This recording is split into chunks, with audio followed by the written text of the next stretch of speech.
राधे राधे, हरे कृष्णा। आप सभी का दिन शुभ और मंगलमय हो। हमारे चैनल पर पौष मास महात्म्य की सभी कथाएं सुनने के लिए आप सभी श्रोताओं का दिल से धन्यवाद।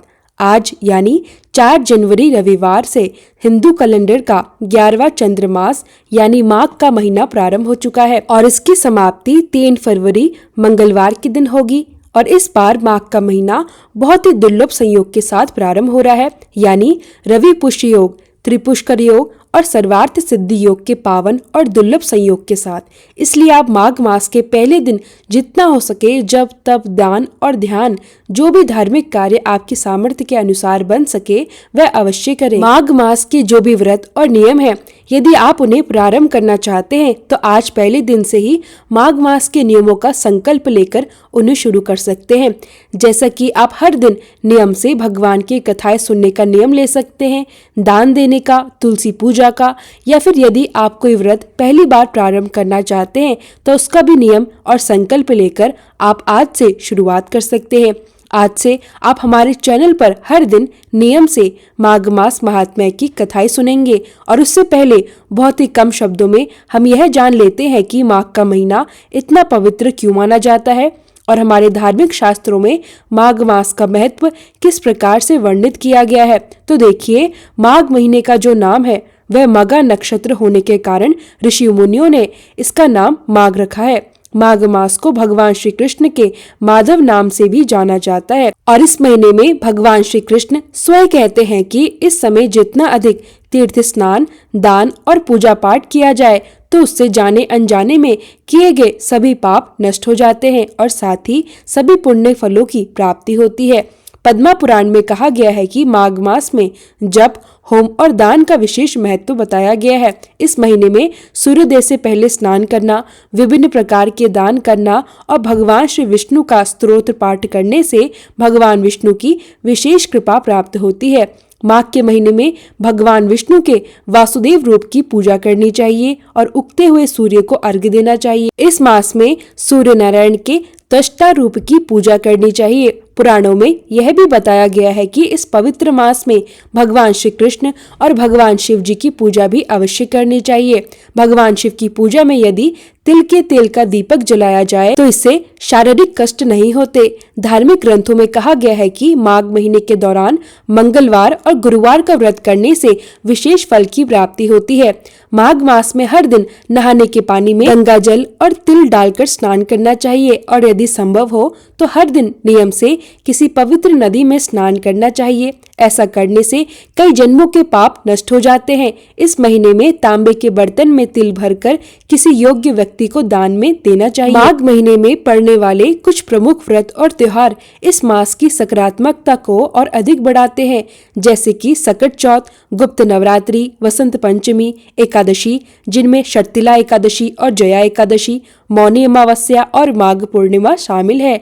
इन सभी शुभ अवसरों पर स्नान और दान करने की परंपरा है। ऋषि मुनियों द्वारा बनाई गई इन परंपराओं से आपसी प्रेम, सहयोग, त्याग, दया और खुशी की भावना बढ़ती है। इसलिए हमारे सनातन धर्म में हर एक मास का विशेष महत्व बताया गया है। अब प्रारंभ करते हैं आज माघ मास महात्म्य का पहला अध्याय।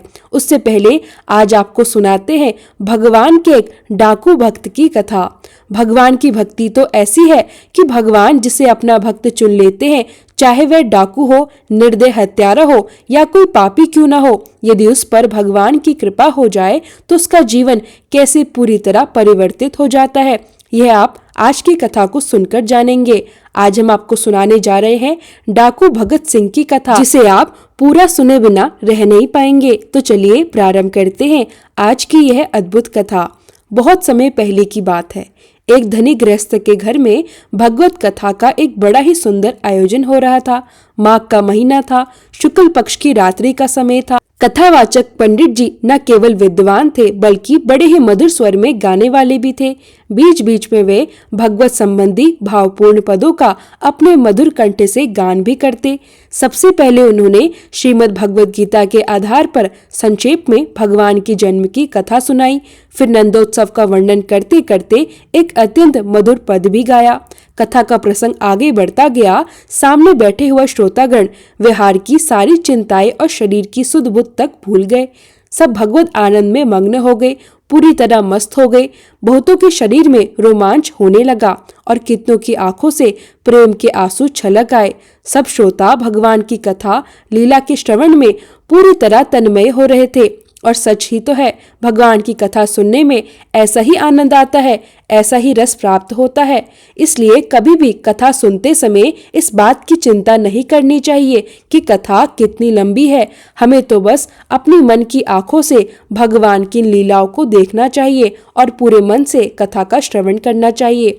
ठीक उसी समय इस अवसर को देखकर एक डाकू चुपचाप उस धनी गृहस्थ के घर में घुस गया। उसने सोचा, सभी लोग तो कथा सुनने में मग्न है, यही सबसे अच्छा अवसर है कि मैं इस घर से सारा सोना चांदी और धन लूट लूं।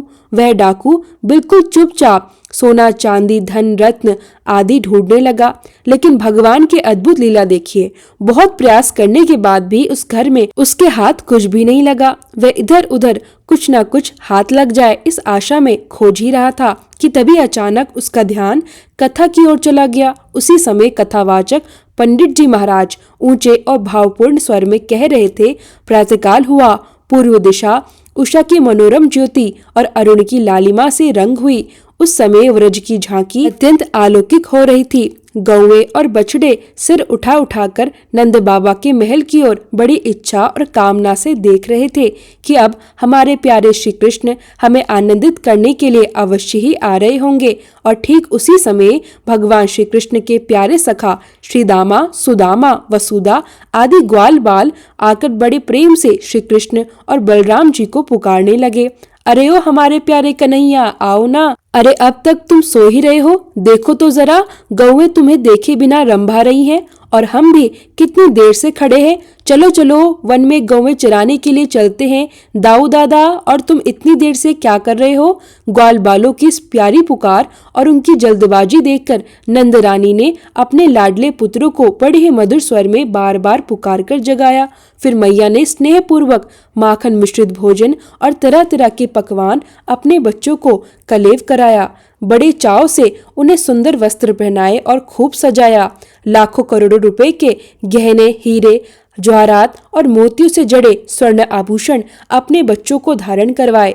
मुकुट में, बाजूबंद में, हार में जो मड़िया जड़ी थी, उनके तेज के सामने प्रातःकाल का उजाला भी फीका पड़ गया। इस प्रकार भली भांति सजाकर नंद रानी ने अपने लाडले पुत्रों को सरगुंथे और बड़े प्रेम से गौ चराने के लिए उन्हें विदा कर दिया। यह सारी बातें कथावाचक पंडित जी सामने बैठे श्रोतागणों को सुना रहे थे और यह सारी बातें उस डाकू ने भी सुनी। उस डाकू ने जो हमेशा धन रत्न और जवाहरात लूटने के लालच में रहता था, उसने कथा के बीच में बस इतनी ही बात सुनी, उसके आगे पीछे कुछ भी नहीं सुना। अब वह सोचने लगा, अरे यह तो कितना बड़ा अनुपम संयोग है। मैं तो छोटी मोटी चीजों के लिए इधर उधर मारा फिरता हूँ और यहाँ तो अपार संपत्ति हाथ लगने का अवसर है। अरे केवल 2 ही तो बालक हैं, बालक ही तो है, उनके दोनों गालों पर मैं 2-2 चपत क्या जड़ दूं, वे खुद ही अपने सारे गहने मुझे सौंप देंगे। कथा की यह बातें सुनकर डाकू के मन में यह बात घर कर गई कि अब चाहे कुछ भी हो जाए, मुझे इन दोनों बालकों को लूटना ही है, जो लाखों करोड़ों के हीरे जवाहरात पहना करते हैं। मैं तो व्यर्थ ही छोटी मोटी चोरी करता रहा। ऐसा सोचकर वह डाकू उस धनी गृहस्थ के घर से बाहर निकल आया और कथा के समाप्त होने की प्रतीक्षा करने लगा।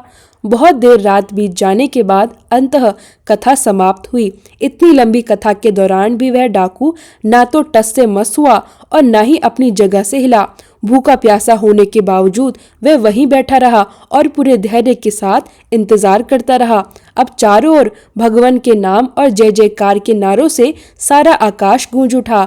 भक्त और गृहस्थ जन अत्यंत नम्रता और श्रद्धा के साथ ठाकुर जी का प्रसाद ग्रहण करने के लिए सभी श्रोताओं से निवेदन करने लगे। थोड़ी ही देर में प्रसाद वितरण शुरू हो गया। इधर जब यह सब चल रहा था, लेकिन उस डाकू के मन में इन बातों का कोई असर नहीं था। उसका ध्यान न प्रसाद पर था न जयकारे पर। वह तो बार बार केवल कथावाचक की ओर देख रहा था।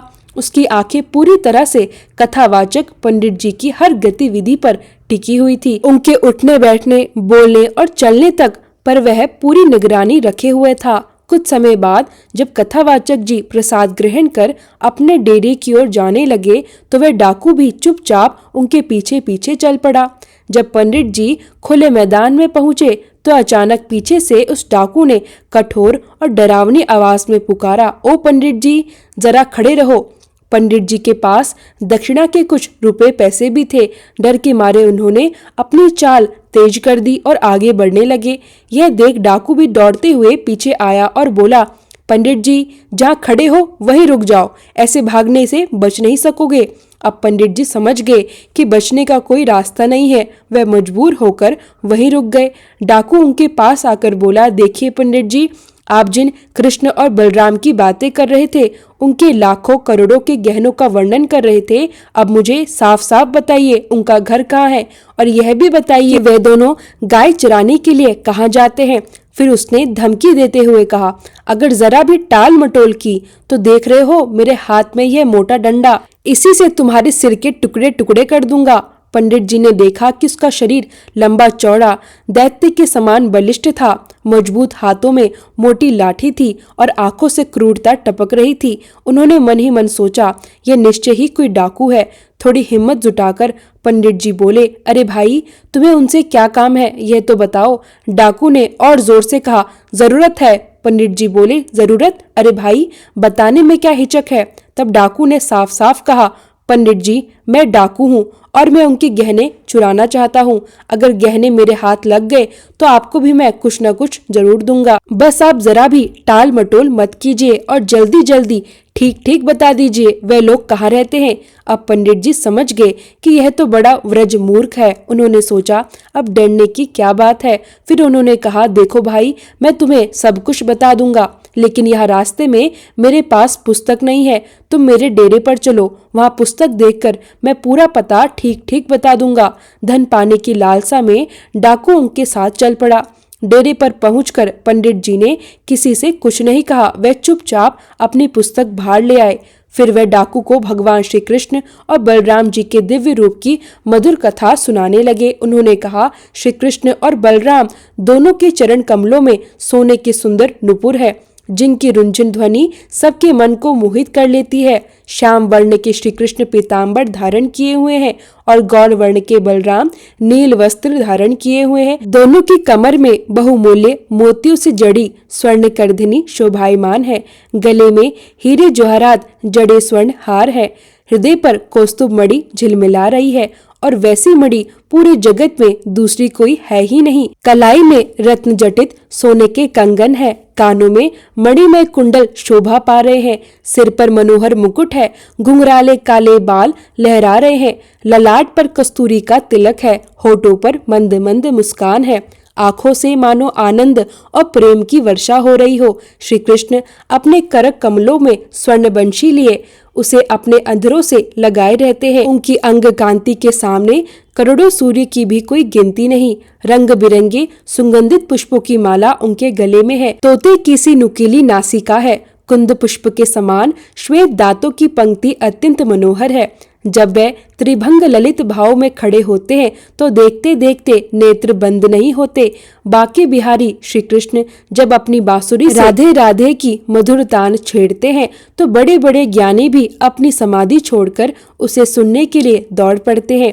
यमुना जी के तट पर वृंदावन में कदम वृक्ष के नीचे प्रायः उनके दर्शन होते हैं। वनमालाधारी श्री कृष्ण और हलधर बलराम यही उनका स्वरूप है। इतना सुनकर डाकू ने पूछा, पंडित जी, एक बात बताइए, ये सारे गहने मिलाकर कितने रुपए के होंगे? पंडित जी तो भगवान श्री कृष्ण और बलराम के अद्भुत सौंदर्य की झांकी करा रहे थे, लेकिन उस लुटेरे डाकू का ध्यान सिर्फ और सिर्फ गहनों पर ही टिका था। उसने फिर पूछा, अच्छा पंडित जी, ये सारे गहने मिलाकर जरा बताइए कितने रुपए के होंगे? पंडित जी बोले, ओहो, इसकी तो कोई गिनती ही नहीं, करोड़ों अरबों से भी अधिक के हैं। यह सुनकर डाकू ने सोचा, तो फिर जितने गहनों के नाम आपने लिए हैं वे उससे भी अधिक पहनते होंगे। पंडित जी बोले, और तो क्या, संसार की सारी संपत्ति एक और कौस्तुभ मणि की एक और, फिर भी कोई तुलना नहीं। अब तो डाकू मन ही मन बड़ा प्रसन्न हुआ। डाकू ने आनंद से गदगद होकर कहा, ठीक है, और क्या क्या है? तब पंडित जी बोले, मणि जिस स्थान पर रहती है ना, वहाँ सूर्य के समान प्रकाश हो जाता है, वहाँ बिल्कुल अंधेरा नहीं रह सकता।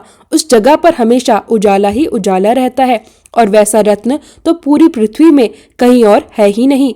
डाकू ने उत्सुकता से कहा, तब तो फिर पंडित जी उसके दाम भी बहुत ज्यादा होंगे, पहले एक बार भली भांति समझा तो दीजिए। फिर अचानक बोला, हाँ पंडित जी, एक बात तो मैं भूल ही गया, वे सारे गहने लूटने के लिए मुझे किस ओर जाना चाहिए।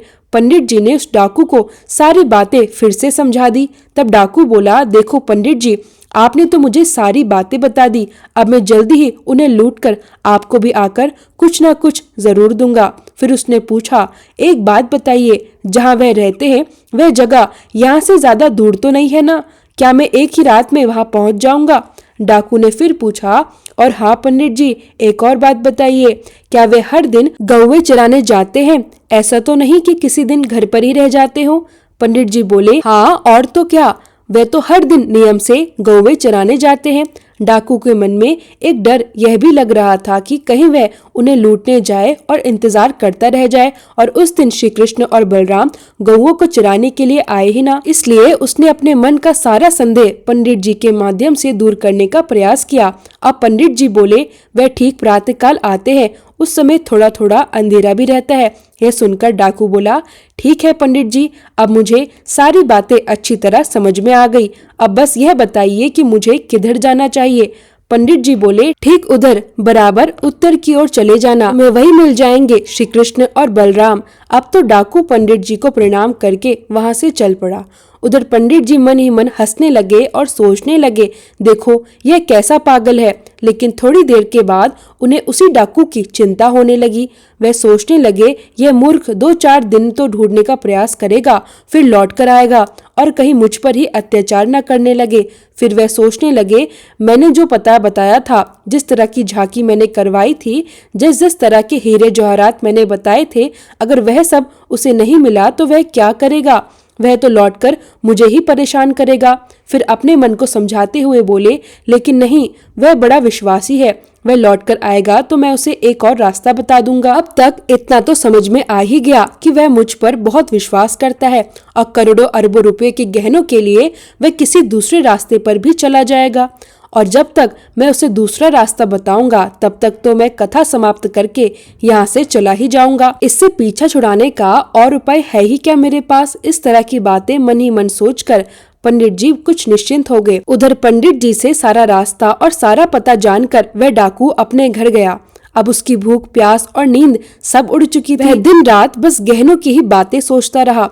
चमकीले गहनों से लदे वे दोनों मनोहारी बालक उसकी आंखों के सामने नाचते रहते। अब तो डाकू के मन में बस एक ही धुन थी, उनके गहने लूटना। जैसे ही अंधेरा हुआ, डाकू ने अपनी लाठी उठाई, कंधे पर रखी और पंडित जी की बताई हुई उत्तर दिशा की ओर चल पड़ा। वह उत्तर दिशा भी उसकी अपनी धुन का ही हिस्सा थी। दूसरों को देखने में शायद वह दक्षिण जा रहा हो, पर उसे तो इस बात का भी पता नहीं था कि उसके पैर धरती पर पड़े हैं या कांटों पर। चलते चलते एक जगह अचानक डाकू की आंख खुली। उसने देखा एक बड़ा सुंदर हरा भरा वन है। वहाँ एक नदी भी कल कल करती बह रही है। उस नदी का पानी बड़ा मीठा था। यह देखकर उसने मन ही मन सोचा, यही है। लेकिन जब उसने चारों ओर नजर घुमाई तो उसे वहाँ कदम का पेड़ दिखाई नहीं दिया। अब वह सोचने लगा, वह कदम का पेड़ जिसका वर्णन पंडित जी कर रहे थे, वह कहाँ मिलेगा? अब डाकू बड़ी सावधानी से एक एक वृक्ष के पास जाकर कदम के पेड़ को पहचानने की चेष्टा करने लगा। अंत में उसे वहां एक कदम का वृक्ष मिल ही गया। अब तो उसके आनंद की कोई सीमा नहीं रही। उसने बड़े चैन की सांस ली। उसने चारों ओर नजर दौड़ाई। एक छोटा सा पर्वत, घना जंगल और गौओं को चराने का हरा भरा मैदान भी दिखाई दिया। हरी हरी धूप रात के स्वाभाविक अंधेरे में घुल मिल गई थी। फिर भी उसके मन के सामने गौओं के चरने और चराने वालों की छटा स्पष्ट रूप से दिखाई दे रही थी। जैसा जैसा वृत्तांत पंडित जी ने बताया था वैसा वैसा कुछ कुछ उसके मन की आंखों के सामने चलने लगा। अब डाकू के मन में बस एक ही विचार रह गया था कि कब सवेरा हो और कब उसका काम बने। वह एक एक क्षण को बहुत सावधानी से देख रहा था और मन ही मन सोच रहा था कि अब सवेरा होने में भला कितनी देर है। जैसे जैसे रात बीतती जा रही थी वैसे वैसे उसके मन की चिंता, उद्वेग, आग्रह और आकुलता भी बढ़ती जा रही थी। अब वह कदम के पेड़ पर चढ़ गया और इधर उधर देखने लगा कि कहीं से कोई उजाला तो नहीं हुआ, कहीं से वंशी की कोई आवाज तो नहीं आ रही। फिर उसने अपने मन को समझाया और कहा, अरे अभी तो सवेरा होने में देर है। मैं जैसे ही वंशी की धुन सुनूंगा वैसे ही उन पर टूट पड़ूंगा, सब कुछ लूट कर ले आऊंगा, कुछ भी नहीं छोड़ूंगा। ऐसा सोचता हुआ वह बड़ी उत्कंठा के साथ सवेरा होने की प्रतीक्षा करने लगा। देखते ही देखते मानो किसी ने प्राची दिशा का मुख रौली के रंग से रंग दिया। डाकू के हृदय की आकुलता और भी अधिक बढ़ गई। वह पेड़ से कूदकर जमीन पर आया, लेकिन वंशी की कोई आवाज नहीं सुनाई पड़ी। इसलिए वह फिर से उछलकर कदम के पेड़ पर चढ़ गया। वहां भी किसी प्रकार की कोई आवाज सुनाई नहीं पड़ी, क्योंकि पंडित जी ने तो कहा था कि श्री कृष्ण और बलराम उस समय आते हैं जब सुबह का हल्का हल्का सा अंधेरा रहता है। अब तो सुबह भी होने लगी थी, पर किसी का कोई अता पता नहीं था। उसका हृदय इंतजार करते करते मानो क्षण क्षण फटता जा रहा था। कभी कभी उसका हृदय हर्ष से विहर उठता, लेकिन फिर निराश हो जाता। और तभी यह क्या, अचानक उसकी आशा पूरी हो गई। दूर कहीं बहुत दूर से वंशी की सुरीली स्वर लहरिया लहराने लगी। सुनते ही वह झटपट ऊंचे पेड़ से कूद पड़ा। हाँ ठीक है ठीक है, अरे बांसुरी ही तो है। अच्छा, यह स्वर तो और भी पास आता जा रहा है। उसने सोचा, पंडित जी ने जो बातें बताई थी, जो श्री कृष्ण और बलराम के बारे में कहा था, वे अब इसी दिशा से आ रहे हैं। अब वह डाकू आनंद के आवेश में अपनी सुध बुध ही खो बैठा। सब कुछ पाने के लिए इतना अधिक व्याकुल हो गया कि उसकी व्याकुलता के कारण मूर्छित होकर धरती पर ही गिर पड़ा। कुछ ही क्षणों में उसकी बेहोशी दूर हुई। आंखें खुली, वह उठा और खड़ा हो गया। देखा तो पास ही जंगल में एक दिव्य और शीतल प्रकाश चारों ओर फैल रहा था। उस मनोहर प्रकाश में दो भुवन मोहन बालक अपने अंगों की अलौकिक छटा बिखेर रहे थे। गौवे और बाल गोपाल उनके आगे आगे कुछ दूर निकल गए थे। डाकू ने उन्हें देखा, अभी पुकार भी नहीं पाया था कि उसका मन मुक्त हो गया। आहा, कैसे सुंदर चेहरे हैं। इनकी आंखों से तो मानो अमृत ही बरस रहा है। इनके अंग अंग बहुमूल्य आभूषणों से भरे हैं। हाय, अरे हाय, इतने नन्हे नन्हे सुकुमार बालकों को माता पिता ने अपने गौवे चराने के लिए आखिर कैसे भेज दिया। ओहो, मेरा तो जी भर आता है, मन करता है कि बस इन्हें ही देखता रहूं। अरे ये बालक तो ऐसे मन को मोह रहे हैं कि इनके गहने उतारने की बात तो क्या, इन्हें तो और भी सजाना चाहिए। ना ना, मैं इनके गहने नहीं छीन सकता। अरे जब मैं गहने ही नहीं छीन सकता तो फिर भला मैं यहाँ आया ही क्यों? मैंने इतना लंबा इंतजार किया ही क्यों? ठीक है, मैं गहने छीन लूंगा, हाँ, लेकिन मैं इन्हें मारूंगा नहीं। वह डाकू जो पहले अपने मन में सोच रहा था कि करोड़ों अरबों के गहने इन्होंने पहने होंगे और अगर अपनी मर्जी से नहीं देंगे तो मैं जबरदस्ती छीन लूंगा, और तब भी ना माने तो एक दो डंडे या चपत लगा दूंगा, तब तो गहने दे ही देंगे। लेकिन अब अपने सामने प्रत्यक्ष उनकी छवि देखकर उसके मन में कुछ और ही भाव आने लगे। ये कितने सुकुमार बालक हैं, इनकी छवि कितनी निराली है। इनके गहने लूटने की बात तो बहुत दूर है, इन्हें तो और गहने से लाद देना चाहिए, इनका तो खूब श्रृंगार करना चाहिए। फिर उसके मन में विचार आया, नहीं, मैं तो पूरी रात भर इंतजार करता रहा हूँ, अब गहने तो मुझे छीनने ही पड़ेंगे। हाँ, लेकिन मैं इनके साथ कोई जोर जबरदस्ती नहीं करूंगा, इन्हें बिल्कुल नहीं सताऊंगा, मारूंगा भी नहीं। फिर अचानक ही वह सोचने लगा, बाबा रे बाबा, मुझसे यह काम नहीं होगा। हद तेरी की, यह मोह कैसा। अरे मैं तो डाकू हूँ, डाकू हूँ, और एक डाकू के मन में दया। बस बस, मैं अभी गहने छीन लेता हूँ। ऐसा कहते कहते वह डाकू श्री कृष्ण और बलराम जी की ओर दौड़ा। उसके मन में ये सारे प्रश्न, यह असमंजस लगातार चलता रहा। लेकिन जैसे ही वह उनके पास पहुंचा और उनका स्वरूप देखा, उसकी चेतना फिर से लुप्त हो गई। उसके पैर लड़खड़ाए और वह वहीं गिर पड़ा। फिर उठा, कुछ देर टकटकी लगाए उन्हें देखता रहा। उसकी आंखें आंसुओं से भर आई। फिर ना जाने क्या सोचकर हाथ में लाठी लेकर उनके सामने गया। कहीं से हिम्मत बटोर कर बोला, खड़े हो जाओ, सारे गहने निकाल कर मुझे दे दो। तभी श्री कृष्ण कहने लगे, गहने? अरे भला भाई, हम अपने गहने तुम्हें क्यों दें? डाकू कहने लगा, दोगे नहीं? जरा ये मेरी लाठी की ओर देखो। श्री कृष्ण बोले, लाठी से क्या होगा? डाकू कहने लगा, अच्छा क्या होगा? गहना न देने पर मैं तुम्हारा सिर तोड़ दूंगा, और क्या होगा? श्री कृष्ण कहने लगे, नहीं, हम लोग तो अपने गहने बिल्कुल नहीं देंगे। अब श्री कृष्ण भी जिद करने लगे और डाकू भी जिद पर अड़ गया। डाकू कहने लगा, अभी अभी मैं कान पकड़कर झटक दूंगा और सारे गहने छीनकर तुम दोनों को नदी में फेंक दूंगा। अब तो श्री कृष्ण जोर से कहने लगे, बाप रे बाबा ओ बाबा। अब तो डाकू ने झपट कर अपने हाथ से श्री कृष्ण का मुंह दबाना चाहा। उसने सोचा, कहीं ये जोर से चिल्ला ना दे और आसपास के लोग इनकी सहायता के लिए ना आ जाए। लेकिन जैसे ही उसने स्पर्श किया, उस डाकू के सारे शरीर में मानो बिजली कौंध गई, मानो बिजली दौड़ गई हो। वह अचेत होकर धड़ाम से वहीं धरती पर गिर पड़ा। कुछ क्षणों के बाद जब उसे होश आया तो वह श्री कृष्ण से बोला, अरे तुम दोनों कौन हो? मैं जैसे जैसे तुम दोनों को देखता हूँ वैसे वैसे तुम मुझे और सुंदर और मधुर और मनोहर क्यों दिखाई देते हो? मेरी आंखों की पलकें पड़नी बंद हो गई हैं। हाय, मुझे रोना क्यों आ रहा है और मेरे शरीर के सारे रोंगटे क्यों खड़े हो गए? मैं जान गया कि तुम दोनों देव हो, मनुष्य नहीं हो। श्री कृष्ण मुस्कुराकर कहने लगे, नहीं, हम मनुष्य हैं, हम तो ग्वाल बाल हैं, हम तो ब्रज के राजा नंद बाबा के पुत्र हैं।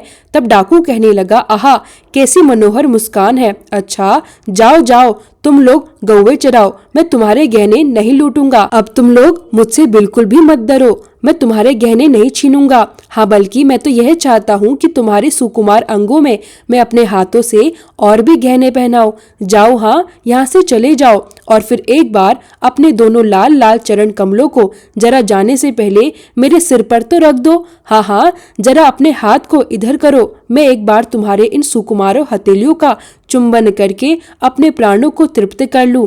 ओह, तुम्हारा स्पर्श कितना शीतल, कितना मधुर है। मैं धन्य हो गया। तुम्हारे मधुर स्पर्श से मेरे हृदय की ज्वाला शांत हो रही है। सारी आशा, सारी अभिलाषाएं ही मिट गई। जाओ, हाँ हाँ, अब तुम दोनों जाओ, मेरी भूख प्यास भी मिट गई। अब तो मुझे कहीं और जाने की इच्छा नहीं होती, अब तो मैं यहीं रहूंगा। तुम दोनों रोज इसी रास्ते से जाओगे ना? एक बार, केवल एक क्षण के लिए, हर दिन। हाँ, ध्यान रखना, हर दिन मुझे दर्शन देकर जाना।